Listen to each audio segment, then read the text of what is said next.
supériorité vis-à-vis de cette créature? Ceci est étonnant. De plus, comment cette misérable créature pourrait pousser des cris d'épouvante devant le Créateur, car elle nécessiterait une bouche et en cela elle n'a pas été achevée, et cette Neshama n'aurait aucun pouvoir si ce n'est de se donner de la peine et de porter le poids de ce monde. De plus, lorsque Rabbi Zira dit tu viens d'un magicien, retourne à ta terre, il se trouve que ce serait comme s'il versait du sang pour que cette Neshama retourne honteusement, malmenée et accablée, devant le Créateur. Mais grâce à cette introduction, nous pourrons tout comprendre car lorsque les sages amassèrent cette terre et que grâce à leur sagesse qu'ils avaient acquise dans le Sefer Yetzira ils en firent une nouvelle créature, ils rassemblèrent toutes les parties de cette créature à la forme humaine et l'élevèrent en la rapprochant de sa source, et ces éléments furent éclairés par la lumière qui leur était appropriée, à l'image de la réunion des membres d'un animal. Mais cela ne signifie pas qu'elle possédait une Neshama, un nefesh ou un ruach, mais qu'elle vivait dans ce monde en étant supérieure à un animal car la nature de sa forme était plus éminente que la forme d'un animal et elle était plus proche de la source de la lumière qu'un animal. Voici que lorsque ce corps revient à ces éléments,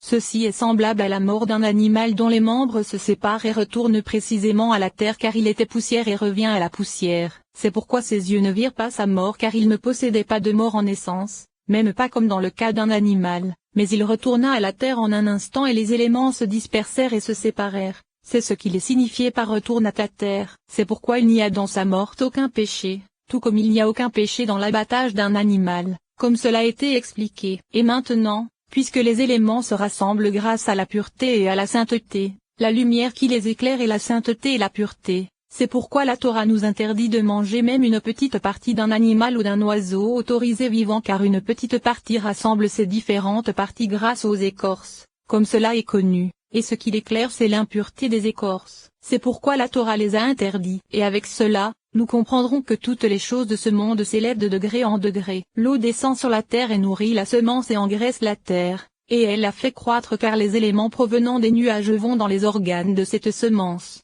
Et la semence croît et devient une plante qui est éclairée par une lumière plus importante que celle des éléments à cause de leur rassemblement et de leur rapprochement de la source. Et alors, ce qui se trouvait sous le contrôle de l'ange régnant sur l'élémentaire, sort de sa sphère d'influence car la lumière qu'il lui prodigue ne correspond qu'à la lumière qui est prodiguée depuis l'ange qui règne sur les plantes, et plus particulièrement l'ange qui règne sur cette plante. C'est ce que nos sages de mémoire bénis ont dit, tu n'as aucune plante en bas qui ne possède d'ange au-dessus d'elle, qui la frappe et lui ordonne, crois.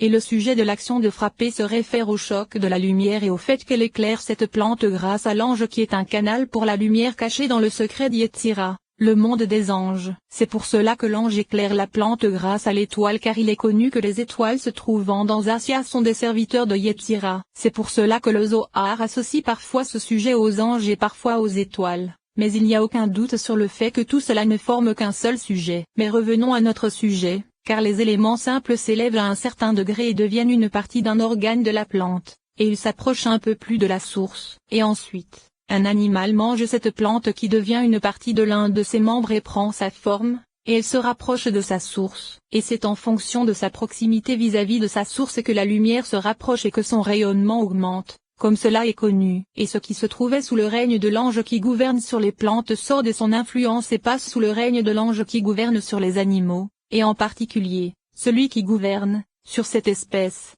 car l'ange qui gouverne sur les plantes ne lui prodigue plus mais uniquement l'ange qui gouverne sur ces animaux. Et lorsqu'un homme mange de la viande, cette viande s'élève à un degré plus éminent et se rapproche de la réalité de l'homme qui lui prodigue la lumière du roi des rois. C'est-à-dire la Neshama supérieure comme nous l'expliquerons avec l'aide de Dieu. C'est pour cette raison qu'un peuple de la terre a l'interdiction de manger de la chair car elle n'a aucune proximité avec sa source à cause du mal de ses actions et du bien de l'animal qui se trouve du côté de la sainteté alors que l'autre se trouve du côté de l'écorce par son mal. Grâce à cela, on comprendra ce que nos sages de mémoire bénis ont dit, quiconque peut manger du pain d'orge, et mange un pain de blé accomplit une transgression. Car il n'est pas approprié que l'homme qui peut élever de petites choses par sa nature d'homme peine à élever par de grandes choses. Et ceci est semblable à un sage artisan orfèvre car il sait distinguer l'argent pur et sait également purifier l'argent. Voici qu'en vérité, il est bon que cet artisan ne s'efforce qu'à purifier et séparer l'argent car il se trouve à un degré plus éminent et élevé. Mais revenons à notre sujet et à ce que les sages ont dit à propos de la supériorité de l'homme sur l'animal est nul car c'est uniquement du côté de la réunion de ces différentes parties que l'homme n'est pas supérieur à l'animal. C'est pourquoi les membres de la grande assemblée n'ont parlé que de Neshama pur, et ils ont ainsi instauré la prière suivante, la Neshama que tu as placée en moi est pure. C'est toi qui l'as insufflée en moi. Car en plus de la réunion de ces différentes parties l'homme possède une Neshama pure taillée à partir d'un emplacement saint. C'est pourquoi nos sages de mémoire bénis ont dit qu'Israël ne se trouve pas au-dessous du Mazal, de l'ange et du Saraf car ils sont plus élevés et leur Neshama est supérieur aux anges, comme cela est indiqué dans la parole que nous avons étudiée dans le 8e chapitre. Et la lumière qui leur est prodiguée c'est la lumière du Seigneur, béni soit-il, qui éclaire tous les mondes. Et au contraire, les anges respirent le shofar provenant des justes. C'est pourquoi lorsqu'il se trouve injuste dans ce monde, même les anges reçoivent du bien grâce à lui. Et c'est le sens du fait que lorsque notre maître Moïse, qu'il repose en paix, était encore en vie il était prodigué à Israël précisément grâce à la Shekinah. Et lorsqu'ils péchèrent, il fut dit, voici que j'envoie un ange et sautera, car ils étaient descendus de leur degré et de leur niveau vers la conséquence qui émanait d'eux. C'est pourquoi notre maître Moïse de mémoire béni ne le voulut pas et dit, si ta face ne nous guide pas, ne nous fais pas partir d'ici.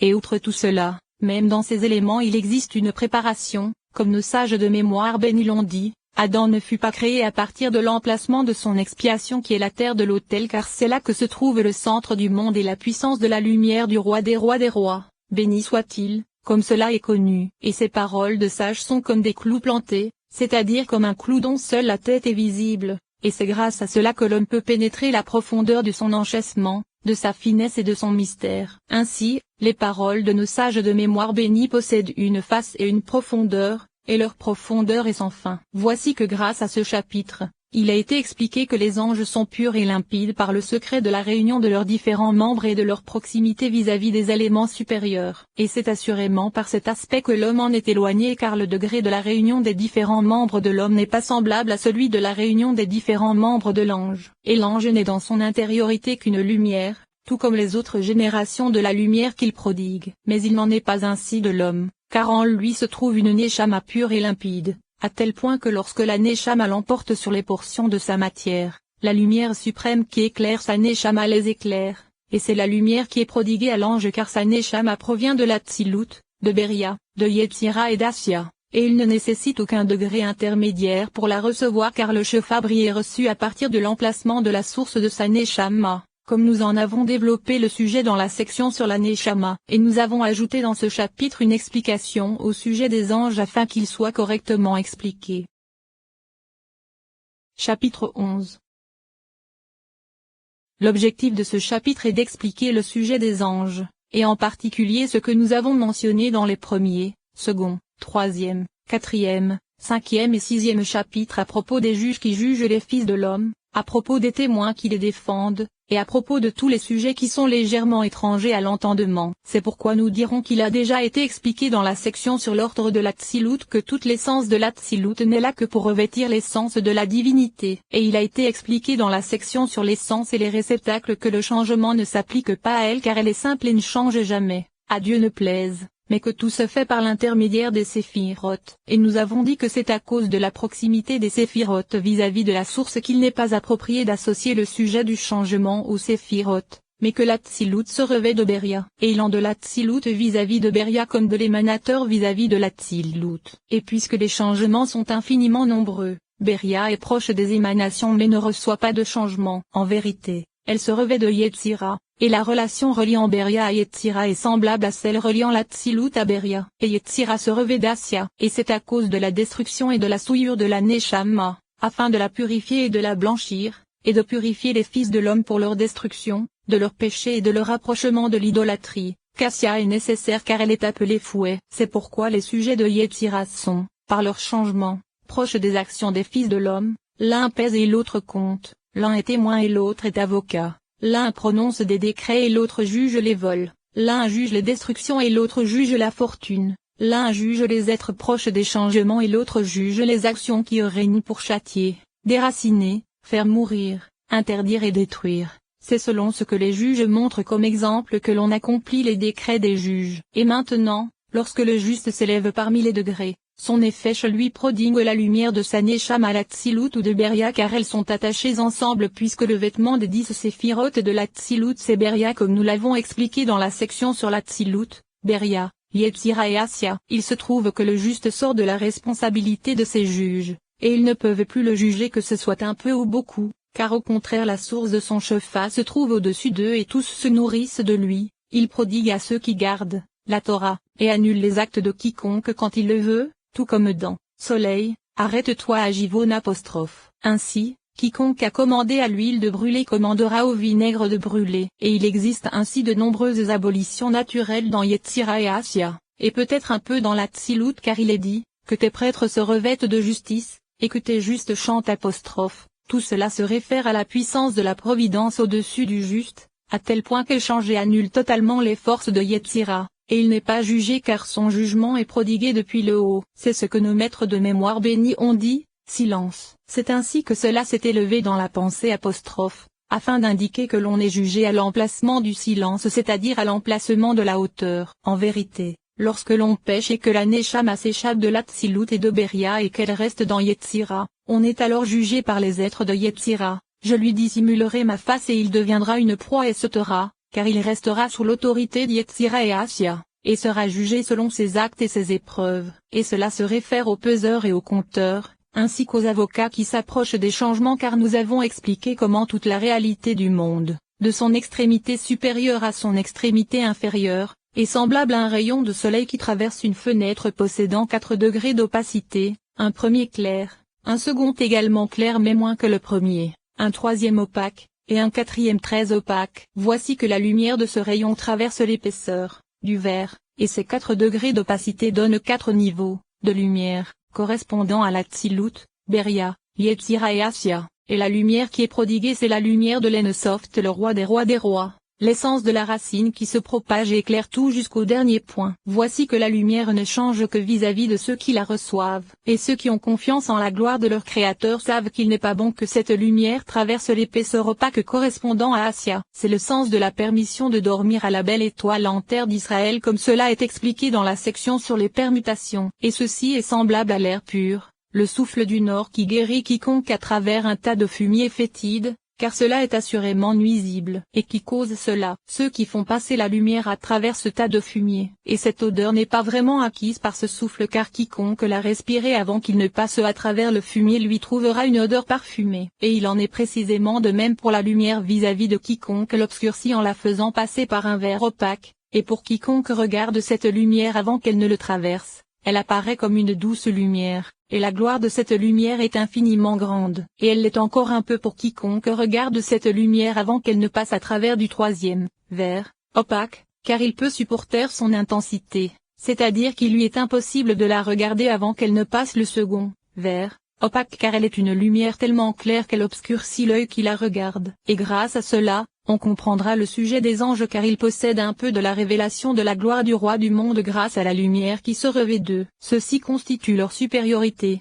leurs caractéristiques et leur force, ainsi que les noms précieux dont les prêcheurs ont également parlé de nombreuses fois à propos du verset mes commandements, mes lois et mes doctrines et autres du même genre car ils se réfèrent apparemment à des choses étranges alors que ceci est simple, c'est qu'ils ont dit cela grâce au chefa qui leur fut prodigué, c'est-à-dire grâce à la lumière qui se revêtait d'eux. Et ils sont appelés membres car la lumière qui se propage vers les étincelles se revêt de chaque ange.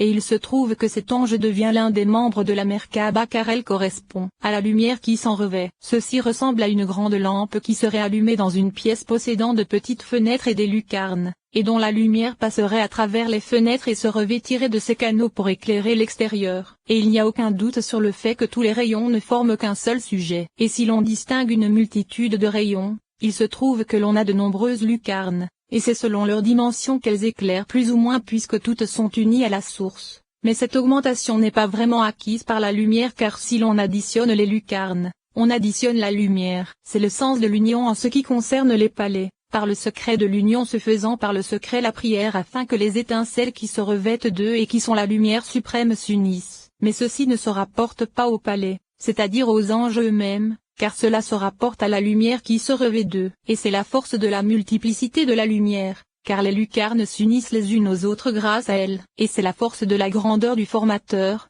car les membres corporels s'unissent grâce à la neshama qui se propage en eux, et c'est dans notre chair que nous verrons cela car ce n'est pas la neshama elle-même qui se divise en différentes parties, mais il s'agit d'une seule essence dans laquelle on ne peut distinguer aucune partition. En vérité, elle se divise en différentes sections vis-à-vis du corps qui lui-même se divise